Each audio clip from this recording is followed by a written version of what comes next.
Hi hello welcome back to Bigg Boss voting analysis. Already 4 రోజుల నుంచి voting analysis చూస్తూనే ఉంటారు. Tanuja, Kalyan first and second పొజిషన్లో అలా షఫల్ అవుతూ దూసుకుపోతున్నారు. సో ఆ ఓటింగ్ అయితే ఎవరు ఏం చేసినా మారట్లేదు. సో ఇప్పుడు దమ్ము 3 వచ్చిన తర్వాత కళ్యాణ్ ఓటింగ్ ఇంకా పెరగవచ్చు, తనుజ వరకు ఓటింగ్ ఇంకా తగ్గొచ్చు. సో ప్రస్తుతానికి ఇప్పుడు ఈ వీక్ వరకు తనుజ, కళ్యాణ్ ఫస్ట్ పొజిషన్లో తనుజ కొన్ని ఓటింగ్ పోల్లో ఉంది, కళ్యాణ్ కొన్ని ఓటింగ్ పోల్లో ఫస్ట్ ఉన్నాడు. సో మిగతా వాళ్ళందరూ కిందే ఉన్నారు. సో నెక్స్ట్ థర్డ్ వచ్చేలకి సంజన ఉంది.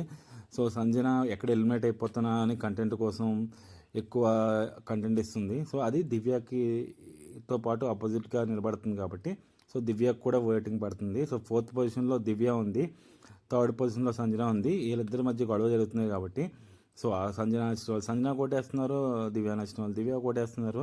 సో బర్నీ ఓటింగ్ కూడా దివ్యకి పడి ఉండొచ్చు, ఇమాన్యువల్ ఓటింగ్ కూడా సంజనాకి పడి ఉండొచ్చు. సో వీళ్ళు థర్డ్లో సంజన ఉంది, ఫోర్త్లో దివ్య ఉంది.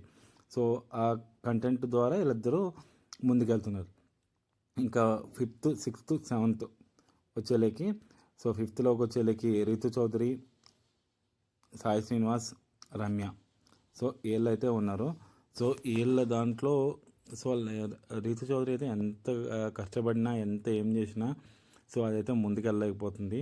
సో దాంట్లో ఏమైనా ఇష్యూస్ ఉన్నాయా, ఎలా ఉన్నాయి అని అర్థం అవట్లేదు. సో రాము కూడా ఉన్నాడు, ఎందుకంటే రాము కొంచెం సంజనాతో గొడవ పెట్టుకోవడం వల్ల కొంచెం ఇష్యూస్ ఉండడం వల్ల రాము కొంచెం సింపతి కార్నర్ చూపించడం వల్ల రాము 5th పొజిషన్లో ఉన్నాడు. కానీ రీతు చౌదరి కూడా కొంచెం కంటెంట్ ఇస్తుంది కాబట్టి రీతు చౌదరి కూడా సేవ్ అవ్వచ్చు.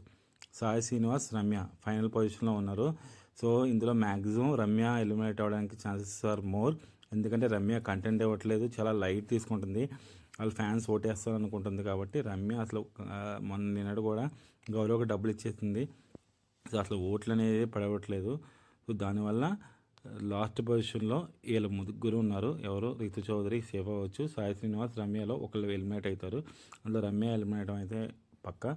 సో ఎవరైతే రమ్య ఫ్యాన్స్ ఉన్నారో మీరు ఎంత డబల్ ఓట్లు వేసుకున్నా అసాధ్యం అవ్వదు. సో ఎవరైతే సాయి శ్రీనివాస్ ఫ్యాన్స్ ఉన్నారో మీరు కూడా ఓట్లు వేసుకోండి. సో రీతు చౌదరి ఫ్యాన్స్ కూడా మీరు కూడా ఓటేసుకోండి. సో మిగతా వాళ్ళందరూ సేఫ్ అవ్వచ్చు. సో మీకు మళ్ళీ ఇంకోసారి చెప్తున్నాను.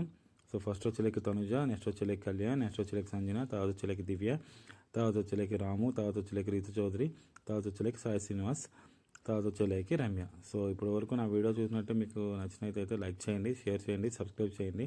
మరికొన్ని వీడియోస్ రాబోతున్నాయి, ఖచ్చితంగా సబ్స్క్రైబ్ చేసుకోండి. Thank you.